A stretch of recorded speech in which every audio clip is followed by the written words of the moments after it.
मैं ब्रजराज फिर से आप लोगों को अपने चैनल ब्रजराज ऑप्टिमम क्लासेस में स्वागत करता हूं। केमिस्ट्री क्लास को आगे बढ़ाते हुए हम लोग फिर से कार्बन एंड इट्स कंपाउंड्स के चैप्टर को पढ़ना स्टार्ट करते हैं। प्रीवियस क्लास में मैंने आप लोगों को बताया था, कहाँ तक बताया था, आपके कोवेलेंट बॉन्ड की चर्चा की थी और कार्बन के जो वर्सेटाइल नेचर होता है उसके बारे में मैंने बात की थी, और कोवेलेंट बॉन्ड कितने प्रकार के होते हैं उसको मैंने बताया था, लेकिन डिटेल में नहीं बताया था। तो आज उसको थोड़ा सा डिटेल में देखते हैं। ठीक है, देखिए कोवेलेंट बॉन्ड 3 प्रकार के होते हैं। सिंगल कोवेलेंट बॉन्ड, ठीक है, और डबल कोवेलेंट बॉन्ड और ट्रिपल कोवेलेंट बॉन्ड। तो सिंगल कोवेलेंट बॉन्ड में क्या होता है, शेयरिंग ऑफ 2 इलेक्ट्रॉन। ठीक, अब इलेक्ट्रॉन का शेयरिंग जो होता है ये हमेशा याद रखिएगा उसके, ठीक है, जो वैलेंस इलेक्ट्रॉन होते हैं ना उसका होता है। जैसे कि कार्बन में 2 और 4 होता है, ठीक, के में 2 और एल में 4, तो ये 4 इलेक्ट्रॉन का शेयरिंग होगा, ना कि 2 का। ठीक है, तो ये हमेशा याद रखना है कि इस इलेक्ट्रॉन ऑफ शेयरिंग जो होगा वो हमेशा वैलेंस इलेक्ट्रॉन का होगा। ठीक है, तो देखिए सिंगल कोवेलेंट बॉन्ड में क्या होता है, शेयरिंग ऑफ 2 इलेक्ट्रॉन या 1 पेयर ऑफ इलेक्ट्रॉन, यानी जब भी होगा तो उसमें 2 इलेक्ट्रॉन का शेयर होगा।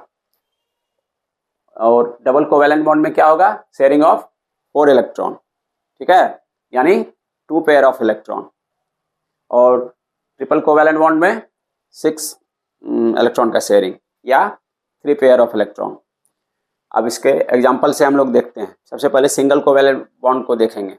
जैसे देखिए हाइड्रोजन का एग्जाम्पल लीजिए, ठीक है, हाइड्रोजन के एग्जाम्पल में हम लोग देखेंगे, देखिए यहाँ एक H है, यहाँ एक H है, दोनों को डुप्लेट पूरा करने के लिए क्या करना पड़ेगा, एक एक इलेक्ट्रॉन का शेयरिंग करना पड़ेगा, जो कि वो अपने बीच में कर रहा है। तो यानी वो क्या बना रहा है, सिंगल कोवेलेंट बॉन्ड बना रहा है, और इससे एक नया मॉलिक्यूल बनता है जिसको हम लोग H2 कहते हैं। ठीक है, फिर देखिए क्लोरीन में क्या होता है, इसका फॉर्मूला Cl2 होता है। तो Cl में देखिए एक Cl जो होते हैं, इसमें देखिए एटॉमिक नंबर हम लोग जान रहे हैं इसका 287। ठीक, अभी मैंने बताया आउटर मोस्ट सेल में जो इलेक्ट्रॉन होते हैं उसी का शेयरिंग होता है। ठीक है, तो उसमें हम लोग देखते हैं क्या, देखिए 2 2 4 2 6 7, तो इसका शेयरिंग इसके इलेक्ट्रॉन से हो रहा है ना। तो ये एक बॉन्ड बनाता है जिसको हम लोग सिंगल कोवेलेंट बॉन्ड बोलते हैं, और नया मॉलिक्यूल बनता है क्लोरीन। ठीक है, उसके बाद हम लोग अमोनिया का एग्जांपल लेते हैं। अमोनिया में क्या होता है, ये जो है नाइट्रोजन वो हाइड्रोजन के 3 एटम से, है ना, वो बॉन्ड बनाते हैं। तो एक इधर बनाया, एक इधर बनाया, एक इधर बनाया, तीनों वो जो है वो कोवेलेंट बॉन्ड ही है। ऐसा नहीं है कि ट्रिपल कोवेलेंट बॉन्ड हो गया। ठीक है, ऐसा नहीं है, बना तो रहा है सिंगल ही है ना। इसी में अगर ये एक और लाइन खींचेंगे तब वो डबल होगा, एक लाइन और खींचेंगे तब वो ट्रिपल होगा। अगर हम सिंगल एरो ड्रॉ कर रहे हैं, वो चारों तरफ करें, तो वो सिंगल कोवेलेंट ही कहलाएगा। ठीक है, इसलिए ये क्या कितना सिंगल कोवेलेंट बॉन्ड बना रहा है, 3।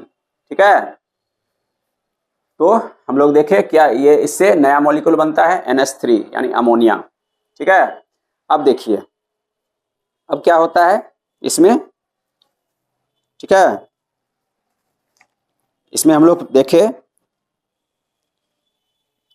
ये देखिए ये 3 इलेक्ट्रॉन का साझा कर रहा है, लेकिन ये जो बच जाता है इस इलेक्ट्रॉन को क्या कहते हैं, ठीक है, इसको कहते हैं लोन पेयर ऑफ इलेक्ट्रॉन।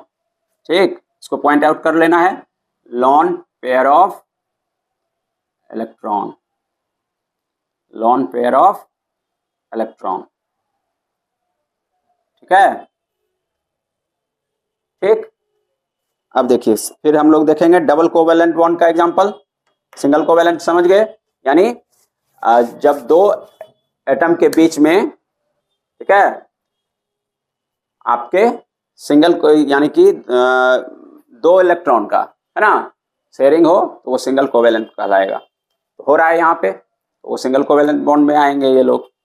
ठीक, अब हम लोग देखते हैं डबल कोवेलेंट बॉन्ड। देखिए डबल कोवेलेंट बॉन्ड में क्या हो जाएगा, शेयरिंग ऑफ 4 इलेक्ट्रॉन या sharing of 2 pair of electron. देखिए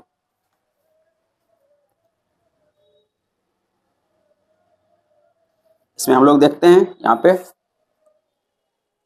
डबल कोवेलेंट बॉन्ड। ठीक, इसमें देखिए, इसमें जैसे देखिए ऑक्सीजन का एटॉमिक नंबर कितना, ठीक, यानी 8 होता है। तो इसके आउटर मोस्ट सेल में कितने इलेक्ट्रॉन, 6। अब इस 6 को बैलेंस कर मतलब कि बॉन्ड बना के इसको फुलफिल करना है। तो देखिए एक ऑक्सीजन यहाँ, एक ऑक्सीजन यहाँ, ठीक है। तो इसमें अब हम लिख लेते हैं। ठीक, देखिए 2 2 4 है ना, 2 6। इसमें भी उसी तरह 2 2 4 2 6। ठीक, अब देखिए यहाँ पे बना रहा है ना, 2 बॉन्ड बना रहा है ना, दोनों अपना अपना शेयरिंग करेगा तब ना इसका डुप्लीकेट ये ऑक्टेट रूल पूरा होगा। जब तक नहीं शेयर करेगा यानी कि ये अधूरा है बिना शेयरिंग का, और ये भी अधूरा है बिना शेयरिंग का। उसमें भी ये 2 इलेक्ट्रॉन का साझा करेगा तब ये डबल कोवेलेंट बॉन्ड बनाएगा। ठीक, और इससे तब क्या एक नया मॉलिक्यूल बनेगा O2। ठीक है, उसी तरह से एक ट्रिपल कोवेलेंट बॉन्ड कर लीजिए। जैसे देखिए इसमें क्या नाइट्रोजन लेते हैं, ठीक है। इसमें एग्जाम्पल ऑफ, यहाँ पे लिख देते हैं example of triple covalent bond, example of triple covalent bond. इसमें हम लोग क्या लेंगे, नाइट्रोजन का लेते हैं एग्जाम्पल। ठीक है, देखिए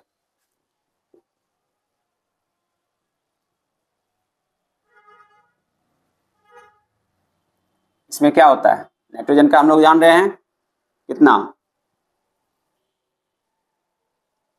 बताइए।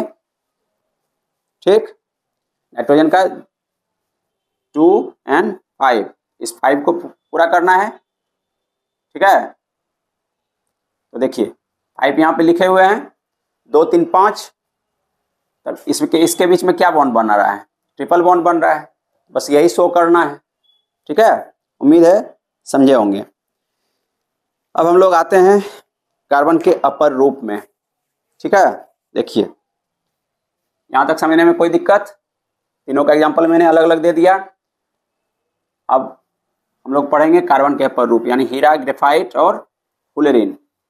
फुलेरिन कोई खास उतना इंपॉर्टेंट नहीं है, लेकिन हीरा और ग्रेफाइट के बारे में जानने की जरूरत है। ठीक है, जैसे मैंने प्रीवियस क्लास में क्वेश्चन पूछा था कि जो कार्बन जो होते हैं वो आपके क्या होते हैं, बैड कंडक्टर ऑफ हीट होते हैं, लेकिन फिर भी जो ड्राई सेल में होता है उसमें कार्बन का क्षय दिया जाता है। क्यों, यानी ग्रेफाइट की क्षय होती है उसमें। ग्रेफाइट जबकि विद्युत का सुचालक होता है ना।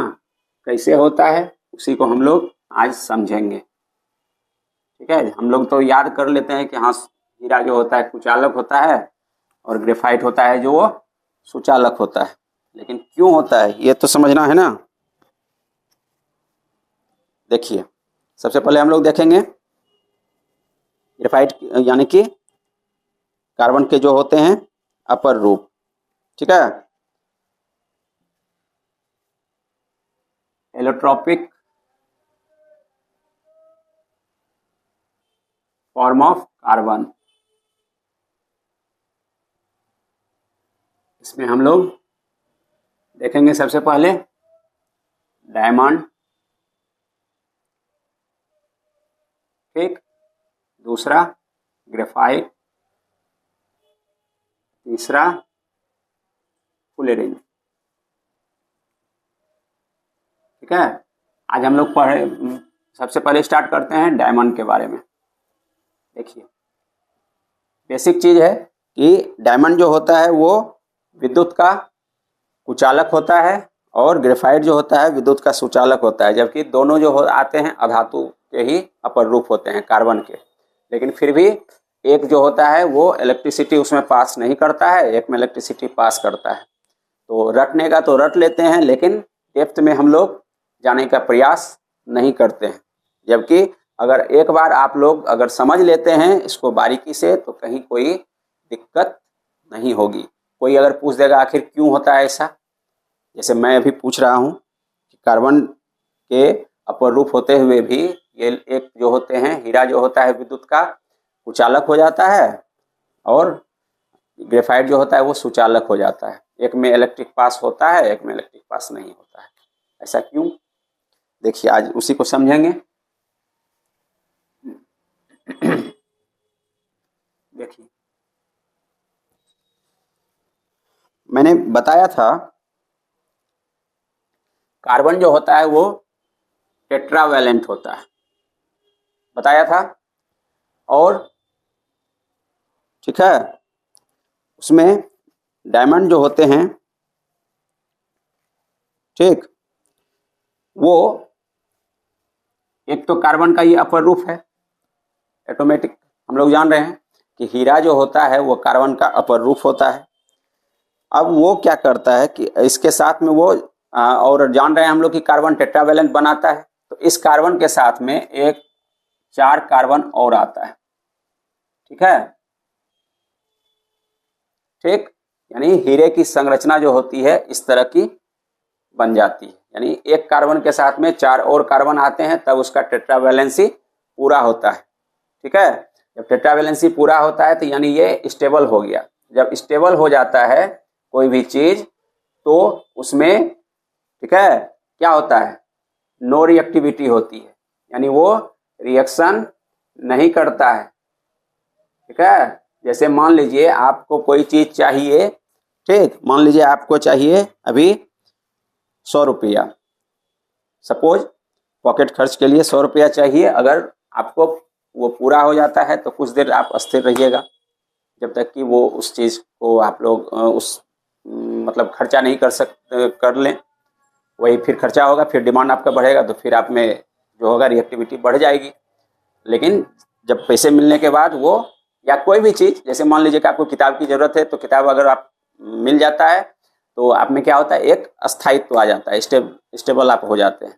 या अगर जैसे आप तैयारी कर रहे हैं, वो तैयारी अगर पूरी हो जाती है उसके अनुरूप अगर आपको रिजल्ट मिलता है तो आप क्या होते हैं, स्टेबल हो जाते हैं, तो आप में रिएक्टिविटी नहीं रहती है।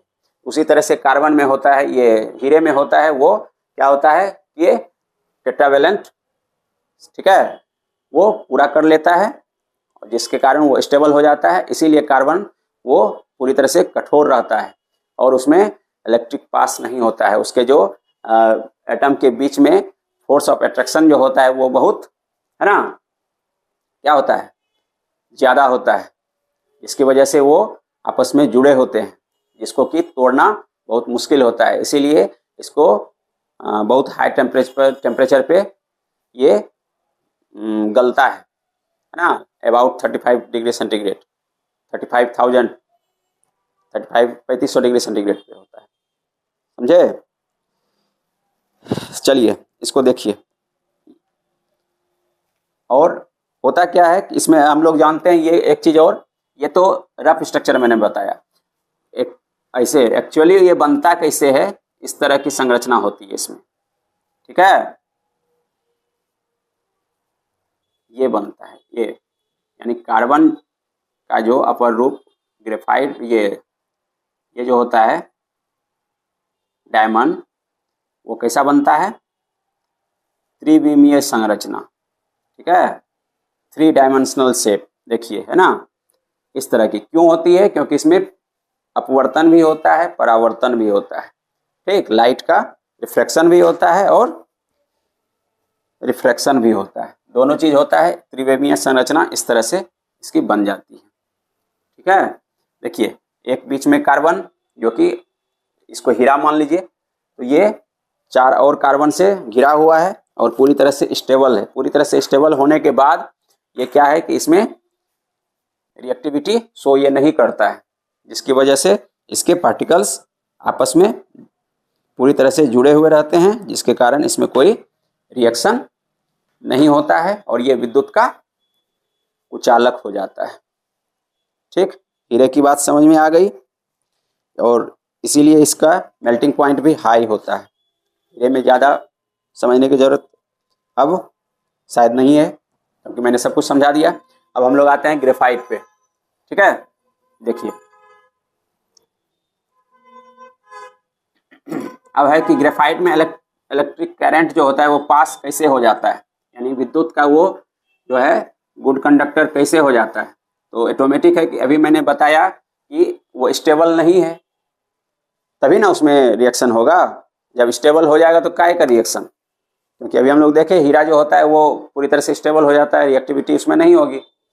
तो ग्रेफाइट में कहीं ना कहीं तो स्टेबल वो नहीं है, इसकी वजह से वो रिएक्शन करेगा। इसके कारण रिएक्शन जब होगा तो उसमें इलेक्ट्रिक करंट आएगा। ठीक है, देखिए ग्रेफाइट, सबसे पहले ग्रेफाइट में जो होते हैं उसकी संरचना जो होती है एक पन्ने की तरह होती है। जैसे पन्ना होता है ना कॉपी का, लेयर बाय लेयर, इस तरह से एक के ऊपर वो स्लाइड करता है। ठीक है, और ये जो स्लाइड करता है यानी जैसे जैसे देखो पन्ने को पलटते हैं ना, वो पूरी तरह से किस तरह से होता है, एक के ऊपर एक चढ़ते रहता है। तो इसी में इसका जो इसके बीच में जो फोर्स लगता है वो उसका कम होता है। ठीक है, और कम होने की वजह से उसके बीच में कुछ इलेक्ट्रॉन जो होते हैं वो फ्री हो जाते हैं, जिसकी वजह से जब इलेक्ट्रॉन जहाँ फ्री हुआ तो आयन बनाएगा, आयन बनाएगा तो करंट आएगा। बेसिक इसमें यही बात है। अब देखिए, और इसमें जो होते हैं वो बनाते कैसे हैं, हेक्सागोनल शेप बनाता है इसमें। ठीक है, उसके बाद और एक बेसिक चीज इसमें ये है, हम लोग देखें क्या कि उसमें डायमंड जो होता है वो 4 और कार्बन एटम से घिरे रहते हैं, और ये जो होता है 3 से घिरा रहता है, 3 कार्बन एटम से। ठीक है, जैसे देखिए,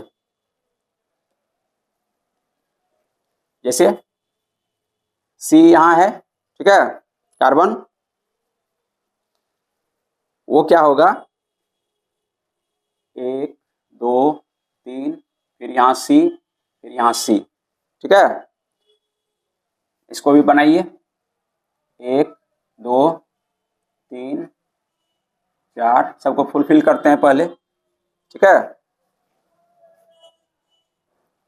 1 2 3 4। ठीक, अब जो है इसमें समझना ये है कि ये बॉन्ड बनाया इससे, ये भी बनाया इससे। ठीक है, उसके बाद अब देखिए 3 है ना, इसके 3 मोर इलेक्ट्रॉन। ठीक है, उसके बाद फिर देखिए इसमें भी देखिए 3 फ्री है। ठीक, अब जो है ये किसी और से बनेगा, क्योंकि श्रृंखला तो चलते रहती है ना। ये जो है इस किसी और से बनाएगा यहाँ पे, तो इसके भी 3 इलेक्ट्रॉन इधर फ्री हैं, सॉरी 3 जो है इसके कार्बन एटम से अलग से जुड़े हुए होते हैं।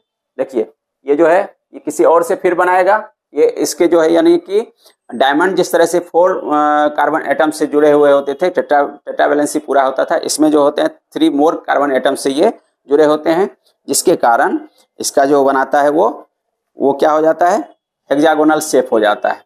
ठीक है, जैसे देखिए इसमें होगा, फिर किसी और से इससे जुड़ेगा, फिर इससे जुड़ेगा, इससे जुड़ेगा, इस तरह से शेप इसका जो होता है वो हेक्सागोनल हो जाता है। ठीक है, तो देखिए इसका शेप कैसा हो जाएगा, इस तरह से। ठीक है, इससे अब यहाँ पे देखिए इलेक्ट्रिक करंट पास कैसे होता है उसको समझिए ठीक से।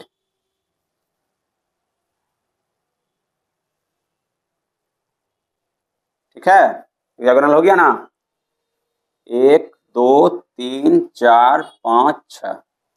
अब होता क्या है इसमें, ठीक है, अल्टरनेट रूप से जैसे अभी देखे कि एक इलेक्ट्रॉन जो होता है इसमें देखिए यहाँ पे 1 2 3 4, ठीक है। फिर इसका 1 2 3 4, फिर इसका 1 2 3 4, 1 2 3 4, 1 2 3 4, 1 2 3 4। होता क्या है कि इसके बीच में ये तो बॉन्ड बना रहा है, सिंगल कोवेलेंट बॉन्ड, ठीक। अब इसके ये इलेक्ट्रॉन फ्री रहते हैं, फिर ये भी किसी और से बनाएगा, ये इससे बना लिया, ठीक है, ये भी किसी और से बना लिया इधर, ठीक है। ये जो फ्री रहते हैं तो ये क्या होता है कि जब फ्री हो गए तो ऑटोमेटिक है कि इलेक्ट्रिक करंट जो उसमें पास होगा, ठीक। लेकिन तत्काल जो रहता है इसमें ऐसा नहीं है कि बॉन्ड नहीं बनाता, ये इसके इधर वाले फ्री वाले से बना लेता है, लेकिन ये जो होता है अस्थाई होता है, इससे बना लेगा, फिर इससे बना लेगा, फिर इसका जो फ्री रहेगा इससे बना लेगा, इससे बना लेगा, इससे बना लेगा। लेकिन ये क्या होता है कि अस्थाई होता है। अस्थाई मतलब कि कभी बनाएगा, ठीक है, कभी इससे बनाएगा, फिर इधर जो आया तो इसका टूट गया। वही जो इन दोनों के बीच में गैप जो होता है ना, तो गैप होने की वजह से क्या होता है, इसके इलेक्ट्रॉन फ्री हो जाते हैं और करंट जो होता है फ्लो हो जाता है। इसीलिए हम लोग कह देते हैं कि ग्रेफाइट जो होता है वो इलेक्ट्रिसिटी का गुड कंडक्टर होता है। इसी जगह से इसका इलेक्ट्रॉन जो होता है वो फ्री होता है, जिसके आयन बनने लगते हैं और वो उससे इलेक्ट्रिक फ्लो हो जाता है। उम्मीद करता हूं कि समझ गए होंगे, ठीक है। हीरा और ग्रेफाइट, फुलेरिन में ज़्यादा बातें नहीं है उसमें। फुलेरिन जो होता है वो आपके कार्बन एलोट्रोप्स का, ठीक है, कार्बन एलोट्रोप्स का वो एक न्यू क्लास है, जिसमें कि दो ही बातें याद रखनी है उसमें फुलेरिन्स में। फुलेरिन में यदि हम लोग देखें, इसमें जो होता है, ठीक है, फुलेरिन में क्या होता है, 6 मेंबर रिंग होता है, ठीक, 6 मेंबर रिंग्स होते हैं और 5 मेंबर रिंग्स होते हैं। 2 तरह के रिंग्स इसमें पाए जाते हैं, ठीक, जिसकी संख्या, ठीक है, 6 मेंबर रिंग्स की संख्या 20 और इसकी 12 होती है। इसको याद रखना है। और इसका शेप जो होता है फुटबॉल के आकार का होता है, ठीक है, और इसको बकी बॉल भी कहते हैं। इसमें और ज़्यादा बातें नहीं है, ठीक। उम्मीद करता हूं कि ये कार्बन के आप लोग एलोट्रोपिक फॉर्म समझ गए होंगे। और इसमें मैंने समझाने की यही कोशिश की कि हीरा और ग्रेफाइट को, ठीक है, कि हीरा जो होता है विद्युत का कुचालक क्यों होता है और ग्रेफाइट जो होता है विद्युत का सुचालक क्यों होता है। बस इलेक्ट्रिक फ्लो की बातें हैं इसमें, उसको मैंने अच्छी तरीके से समझाने का प्रयास किया। उम्मीद करता हूं कि आप लोग समझ भी गए होंगे। नहीं समझे होंगे तो फिर से बार बार देखिए वीडियो को। और आपसे ये भी कहना चाहता हूं कि अगर चैनल की पढ़ाई आपको अच्छी लग रही है तो चैनल को ज़्यादा से ज़्यादा सब्सक्राइब कीजिए और अपनों में शेयर कीजिए और पढ़ाई से लाभ उठाइए। मिलते हैं नेक्स्ट क्लास में, तब तक के लिए जय हिंद।